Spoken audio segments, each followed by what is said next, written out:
এখন আমাদের মরণ ছাড়া কোনো উপায় নাই। ও যুবক, ভালো করে শোনো, ভালো করে শোনো। মার মনে কষ্ট দিলে আল্লাহ কেমন ভাবে বেজার হয়। যুবক ভাই, মার মন সন্তুষ্ট করার চেষ্টা করো, বাবার মন খুশি করার চেষ্টা করো। যুবক গুলো নৈরাশ হয়ে জীবনের শেষ মুহূর্তে মনে করে আল্লাহর কাছে তওবা করতে লাগলেন।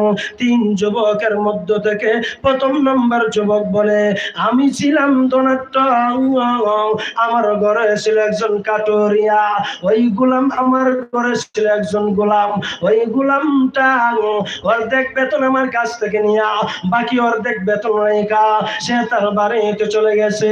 যুবকটা বলে, কয়েক বছর পরে আমার কাছে আমার গোলামটা বাকি বেতন নেওয়ার জন্য আমার বাড়ি